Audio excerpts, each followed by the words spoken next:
అందరికీ నమస్తే. వార్తా కబుర్లకు స్వాగతం. నేను మీ వంశీకృష్ణ. ప్రస్తుతం ఆంధ్రప్రదేశ్ రాష్ట్రంలో శాంతి భద్రతలు క్షీణించిపోయాయండి. ఆంధ్రప్రదేశ్లో దాడులు జరుగుతున్నాయి. అందుకే వైఎస్ఆర్సీపీకి సంబంధించినటువంటి వాళ్ళు జాతీయ స్థాయిలో నిరసన వ్యక్తం చేస్తున్నారండి.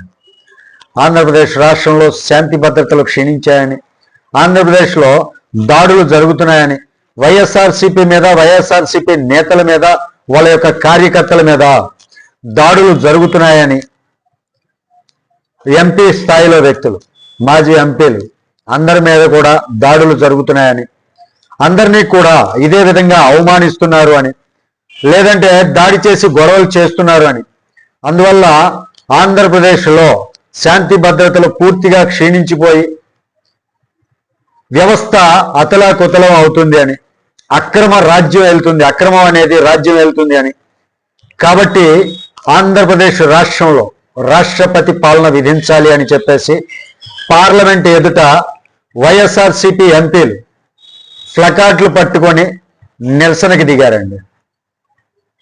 ఏపీలో ఆటవిక పాలన కొనసాగుతుంది అంటూ నినాదాలు, శాంతి భద్రతల అంశంలో కేంద్ర ప్రభుత్వం జోక్యం చేసుకోవాలి అంటూ, రాష్ట్రపతి పాలన విధించాలి అంటూ నినాదాలు. మాజీ మంత్రులు అంబటి రాంబాబు గారు, జోగి రమేష్ నివాసాలపైన దాడుల నేపథ్యంలో ఈ ఎంపీలు నిరసన కార్యక్రమం చేశారండి. కేంద్ర హోంశాఖ కార్యదర్శిని కలిసి వివరించి పరిస్థితిని మొత్తం వివరించడం జరిగింది. అమిత్ షాని కూడా కలిసి పరిస్థితులను వివరించాలి అని చెప్పి వాళ్ళు భావిస్తున్నట్లుగా సమాచారం. కరెక్టే. ఇది మాత్రం దాడులు చేయటం అనేది ఎవరైనా కూడా ఒప్పుకోకూడదు. వాస్తవానికి దాడి అనేది అనాగరిక చర్య వాస్తవానికి. కానీ ఇక్కడ మనం ఒకటి ఆలోచించాలి. రాష్ట్రపతి పాలన పెట్టాలి అంటున్నారు కదా, ఆంధ్రప్రదేశ్లో రాష్ట్రపతి పాలన ఎందుకు పెట్టాలి? ఒకసారి లెక్క వేసుకుందామా.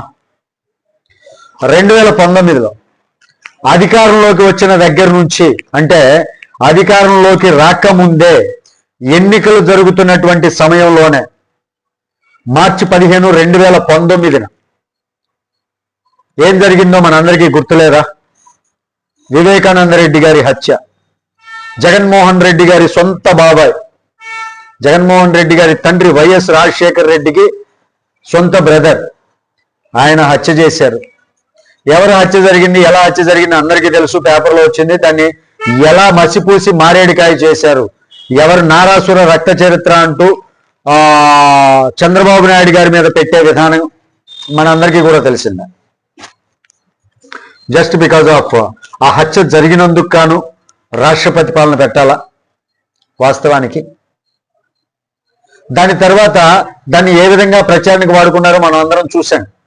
సరే పోనీ, అది ప్రచారానికి వాడుకొని అధికారంలోకి వచ్చారు. అధికారంలోకి వచ్చిన వెంటనే ఆత్మకూరు అనేటటువంటి సంఘటన అందరికీ ఐడియా ఉండే ఉంటుంది. ఆత్మకూరులో దళితుల్ని ఏ విధంగా ఆ ఊరిలో ఉండనివ్వకుండా వైఎస్ఆర్సీపీ వాళ్ళు చేశారు అందరికీ తెలుసు కదా. దానికోసం రాష్ట్రపతి పాలన పెట్టాలా? The great wall of Ponugupadu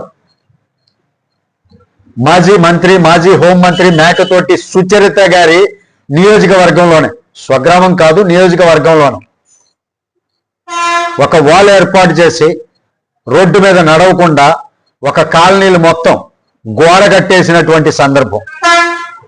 మరి దానికోసం రాష్ట్రపతి పాలన పెట్టాలా?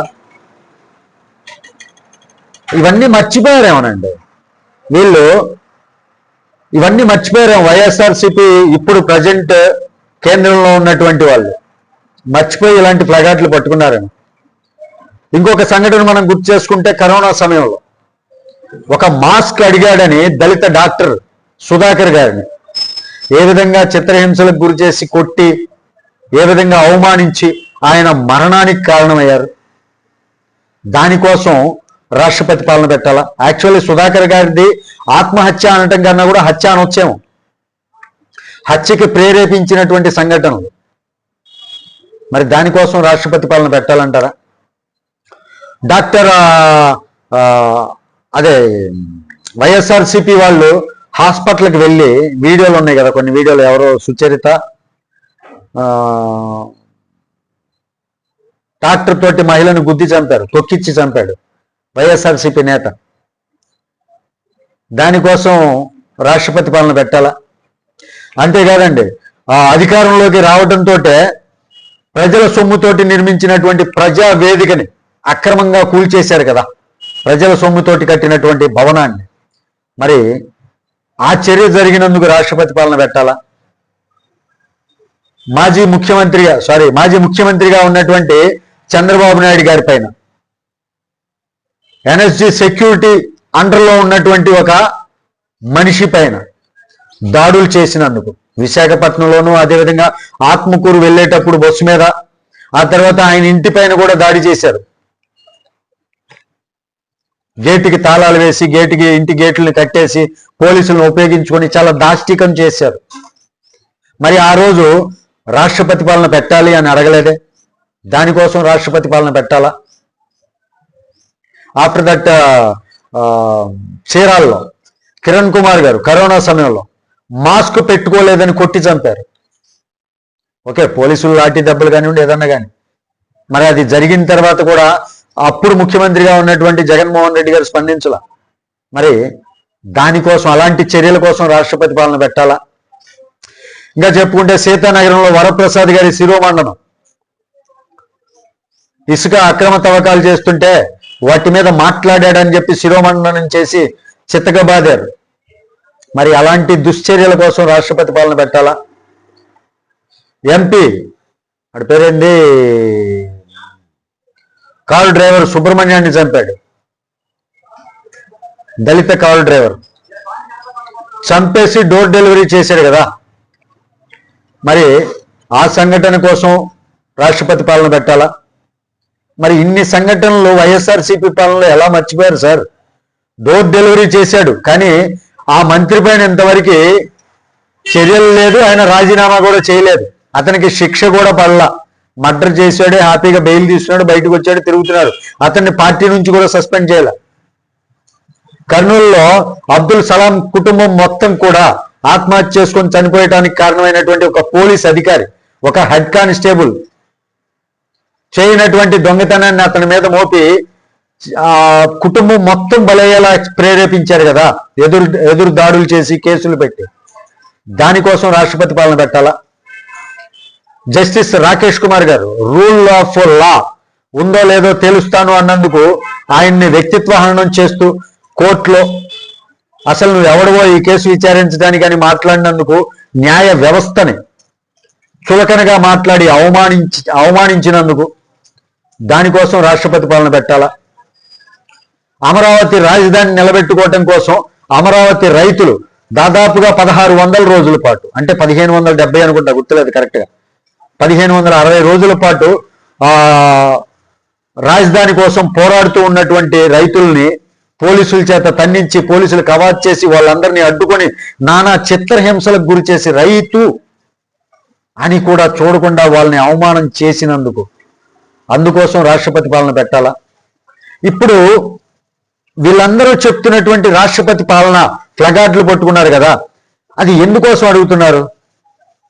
ఒక రాష్ట్ర ముఖ్యమంత్రిని హేళనగా, అవమానకరంగా, నిస్సిగ్గుగా, జుగుప్సాకరమైనటువంటి పదాలతో లంకొడక అంటూ, ఎవడొస్తాడో రమ్మునోడు అమ్మ మొగుడు వస్తాడా, చంద్రబాబు నాయుడు వస్తాడా, ఇలా ఒక ముఖ్యమంత్రిని పట్టుకొని లంకొడక అని దూషిస్తూ, అలా దూషించినందుకు సగటు కార్యకర్తలు తన నాయకుడిని అన్నాడు అని చెప్పి కోపోద్రిక్తులై ఇంటి మీద దాడి జరిగితే, ఓకే దాడి కరెక్టే అని నేను మాట్లాడట్లా, కానీ దాడి చేయటం తప్పే. కానీ ఫస్ట్ ఆ దాడికి ప్రేరేపించింది ఎవరు? వాళ్ళే కదా. అలా మాట్లాడటం కరెక్టేనా? అలా మాట్లాడి జోగి రమేష్ మాట్లాడినా, అంబటి రాంబాబు మాట్లాడినా, ఆ మాట్లాడినందుకే కదా దాడులు జరిగింది. అసలు ఈ దాడులకి ప్రధాన కారణం ఏంటంటే వాళ్ళ నోటి దురుస్తనం అని చెప్పుకోవచ్చు. ఆ భాష కరెక్ట్గా భాషని అదుపులో పెట్టుకోలేకపోవటం కావచ్చు, సంస్కారం మర్చిపోవటం కావచ్చు, ఇవన్నీ జరిగినాయి కదా. ఒకప్పుడు వైసీపీ పాలనలో నడి రోడ్డు మీద జై జగన్ అనకపోతే కొట్టి చంపేస్తాము అని చెప్పి పీక కోసి చంపినటువంటి సందర్భాలు లేవా? మరి ఆ రోజున రాష్ట్రపతి పాలన ఎందుకు అడగలేదు? ఈ రోజున కేంద్రంలో ప్లకార్డులు పెట్టుకొని ఆ రాష్ట్రపతి పాలన కావాలి అంటున్నటువంటి వాళ్ళందరూ సిగ్గు తెచ్చుకొని ఒక్కసారి గతం చూడాలి. గతం చూడటానికి ముందుగా ఇప్పుడు జరిగినటువంటి పరిస్థితులు ఎందుకు జరిగాయి అనేది ఒక్కసారి విచారణ చూసి తెలుసుకోవాలి. లేదా జరుగుతున్నటువంటి అంశాలకి ప్రధానమైనటువంటి కారణం ఎక్కడ ఉంది అనేది తెలుసుకోవాలండి. ఓకే, దాడిని ఖండించాలి, ఎవరం కూడా దాడిని సమర్థించట్లా. సాక్షాత్ చంద్రబాబు నాయుడు గారే వాళ్ళ యొక్క కార్యకర్తలకి పిలుపునిస్తున్నారు, ఎవరు దాడులకి తెగబడకండి, వాళ్ళు రెచ్చగొట్టే ప్రయత్నం చేస్తున్నారు, రెచ్చగొట్టి వాళ్ళు సింపతి గెయిన్ చేయడం కోసం నాటకాలు ఆడుతున్నారు, మీరెవరు కూడా రెచ్చిపోకండి అని చెప్తున్నారు. కానీ జనాల్లో తమ నాయకుడి మీద ఉన్నటువంటి అభిమానం, తమ నాయకుడిని తిట్టారు అనేటటువంటి ఆక్రోశం పెళ్ళుబికి చేస్తున్నటువంటి దాడులు తప్ప కావాలని చేస్తున్నటువంటి దాడులు వైసీపీలో జరిగినన్ని అకృత్యాలు ఏమి లేవు కదా. యాక్చువల్గా చూసుకుంటే ఇక్కడ 40 మంది మీద కేసు పెట్టారు, జోగి రమేష్ గారి ఇంటిపైన దాడి చేశారు అని. మరి జగన్మోహన్ రెడ్డి గారి హయాంలో కేసులు పెట్టారు ఎవరి మీదైనా, దాడులు చేసిన వాళ్ళ మీద. ఇంకా కేసులు పెట్టడానికి గురైనటువంటి వ్యక్తులు కేసు పెట్టడానికి వెళ్తే దాన్ని సమర్థించారు, కేసులు తీసుకోవాలా. ఇప్పుడు టీడీపీ ప్రభుత్వం ఏం చేసింది, జోగి రమేష్ గారి ఇంటిపైన దాడి చేసిన వాళ్ళపైన 40 మంది మీద కేసు పెట్టారు, 11 మందిని అరెస్ట్ చేశారు. మరి గత ప్రభుత్వ హయాంలో దాడులు చేసిన వాళ్ళపైన కేసులు లేవే, మరి అందుకోసం రాష్ట్రపతి పాలన పెట్టాలా? అండ్ జగన్మోహన్ రెడ్డి గారి సతీమణిని తెలుగుదేశం కార్యకర్త కిరణ్ కుమార్ గారు ఒక మాట పొరపాటుగా మాట్లాడారని టీడీపీ వాళ్ళే కేసు పెట్టి 40 రోజుల పాటు జైల్లో పెట్టారు. అంటే ఇక్కడ మంచితనం ఎవరిది, నిజాయితీ పాలన ఎవరిది అనేది మీరే అర్థం చేసుకోండి. సాక్షాత్ టీడీపీ తరపున గొంతు చించుకొని మాట్లాడేటటువంటి కిరణ్ కుమార్, స్పోక్ పర్సన్ గా ఉన్నటువంటి టీడీపీ తరపున స్పోక్స్ పర్సన్ గా ఉన్నటువంటి కిరణ్ కుమార్ ఒక్క మాట పొరపాటుగా జగన్మోహన్ రెడ్డి గారి సతీమణి ఆమె పైన అసభ్యంగా మాట్లాడారు అని చెప్పి ఆయన్ని అరెస్ట్ చేసి 40 రోజుల పాటు జైల్లో ఉంచారు. మరి దానికోసం రాష్ట్రపతి పాలన కావాలా? ఏ పాలన రాక్షస రాజ్యంగా ఉంది? ఇవన్నీ ఎగ్జాంపుల్స్ మీరు చూశారు కదా. ఏ పాలన రాక్షస రాజ్యంగా ఉంది, అకృత్య పాలనగా ఉంది? ఒక్కసారి మీ అభిప్రాయాన్ని కామెంట్ సెక్షన్లో తెలియజేయండి. వీడియో మీకు నచ్చితే లైక్ చేయండి, సబ్స్క్రైబ్ చేసుకోండి ఛానల్ని, నన్ను కొంచెం సపోర్ట్ చేయండి. తిరిగి నెక్స్ట్ వీడియోతో మిమ్మల్ని మీట్ అవుతాను. అప్పటి వరకు సెలవు, జై హింద్.